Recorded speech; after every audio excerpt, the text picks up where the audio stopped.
Melihat bagian-bagian Alkitab yang berbicara tentang Yesus sebagai Raja di atas segala raja dan Tuhan di atas segala tuan, menawarkan banyak wawasan tentang arti dari ungkapan-ungkapan ini.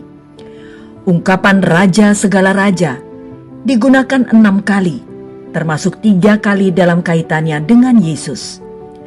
Dalam 1 Timotius 6 ayat 15 hingga 16 kita membaca bahwa Dia adalah penguasa yang satu-satunya dan yang penuh bahagia, Raja di atas segala raja dan Tuan di atas segala tuan. Dialah satu-satunya yang tidak takluk kepada maut, bersemayam dalam terang yang tidak terhampiri. Lihat, di sini Yesus disebut Raja di atas segala raja bersama dengan gelar-gelar lainnya untuk menunjukkan perannya yang unik dan sempurna sebagai Tuhan.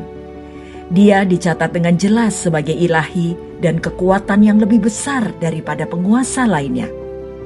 Dalam Wahyu 17 ayat 14 kita membaca, mereka akan berperang melawan anak domba, tetapi anak domba akan mengalahkan mereka, karena ia adalah Tuan di atas segala tuan dan Raja di atas segala raja.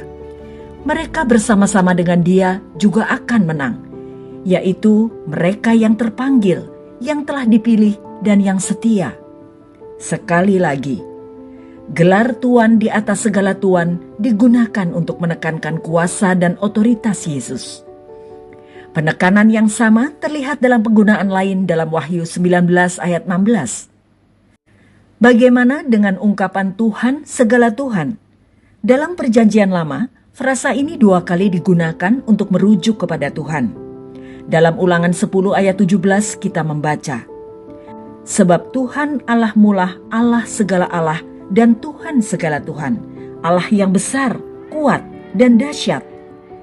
Penekanannya adalah pada kuasa dan keperkasaan Tuhan. Tidak ada yang sebanding dengannya. Dalam Mazmur 136 ayat 3 kita menemukan, bersyukurlah kepada Tuhan segala Tuhan, bahwasanya untuk selama-lamanya kasih setianya. Sekali lagi, penekanan pada Tuhan yang sempurna terlihat. Di sini termasuk aspek kasih setia yang bertahan sepanjang masa. Dalam Perjanjian Baru, ketiga kali Tuan di atas segala tuan disebutkan berada di samping frasa Raja di atas segala raja. 1 Timotius 6 ayat 15, Wahyu 17 ayat 14, dan 19 ayat 16. Mengapa? Pertama, ini berfungsi sebagai paralel puitis di setiap bagian. Kedua, bagaimanapun adalah hubungan yang menarik antara Tuhan Allah Perjanjian Lama sebagai Allah para dewa dan Yesus Kristus sebagai Allah dalam Perjanjian Baru.